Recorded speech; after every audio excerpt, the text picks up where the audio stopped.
जय हिंद दोस्तों। आज की इस वीडियो में हम बहादुर कहानी को पढ़ने वाले हैं जो कि बोर्ड एग्जाम के लिए काफ़ी ज़्यादा इंपॉर्टेंट होता है। ठीक है, तो चलिए देखते हैं। अमरकांत जी द्वारा लिखित कहानी बहादुर। ठीक है, अमरकांत जी द्वारा लिखित जो बहादुर कहानी है ना, वो एक मध्यम वर्गीय परिवार में नौकर के साथ परिवारजनों द्वारा किए गए अत्यधिक कटु व्यवहार की कहानी है। ठीक है, इस कहानी में ठीक है मतलब क्या बताया गया है, जो बहादुर कहानी है, एक मिडिल क्लास फैमिली होती है जिसमें एक नौकर होता है ना, उस नौकर के साथ ना परिवार के जो लोग होते हैं मध्यम, वो मिडिल क्लास जो फैमिली होती है ना, वो उस नौकर के साथ बहुत बुरा व्यवहार करती है।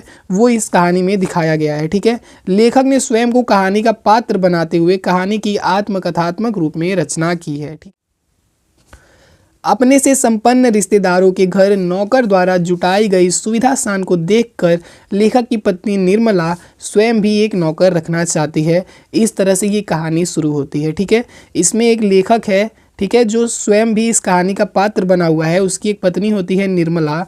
वो अपने रिश्तेदारों के घर ना, अपने रिश्तेदारों के घर नौकर चाकर देखती है, नौकर द्वारा सुविधा को देखती है। तो वो निर्मला जो है लेखक की पत्नी, वो स्वयं भी एक नौकर रखना चाहती है। ठीक है, बहादुर जो है नेपाल का 12 से 13 साल का लड़का है जो अपनी माँ की दुर्व्यवहार से तंग आकर घर छोड़कर शहर चला आता है। ठीक है, और निर्मला, ठीक है, निर्मला यानी कि लेखक के घर के परिवार में नौकर रख लिया जाता है। ठीक है, नौकर रख लिया जाता है, नौकर रख लिया जाता है। ठीक है, फिर निर्मला और उसका परिवार बहादुर के प्रति पहले अच्छा व्यवहार करते हैं। जब स्टार्टिंग में बहादुर मतलब नौकर बन जाता है, लेखक और निर्मला, ठीक है, लेखक की पत्नी का नाम निर्मला है, तो निर्मला और उसका परिवार बहादुर के प्रति बहुत अच्छा व्यवहार करते हैं स्टार्टिंग में। ठीक है, परंतु धीरे धीरे कठोरता बरतने लगते हैं। वह घर का सारा काम करता है, इसके बावजूद उसके साथ गाली गलौज यहाँ तक कि मारपीट की नौबत आ जाती है। झूठी चोरी का इल्ज़ाम लगाकर उसे अपमानित किया जाता है और पीटा जाता है। अंततः बहादुर घर छोड़कर बाबू चला जाता है। ठीक है, जब इतना अत्याचार करेंगे परिवार वाले, तो बाबू 12 से 13 साल का एक लड़का है, वो क्या करेगा। तो बाबू लास्ट में जो बहादुर होता है घर छोड़ के चला जाता है। आगे देखते हैं कहानी में क्या होता है। आगे ना बहादुर की उपयोगिता देखकर सभी अपना घरेलू कार्य करने से घबराते हैं। जब बहादुर घर छोड़ के चला जाता है ना, मतलब जब तक बहादुर रहता है ना, तब तक कोई भी अपने घर का काम वाम नहीं करता है, कुछ भी नहीं करता है, सब बहादुर करके दे देता था। उसके बाद भी बेचारे के साथ गाली गलौज, चोरी का इल्ज़ाम लगाते थे, उसको पीटते थे।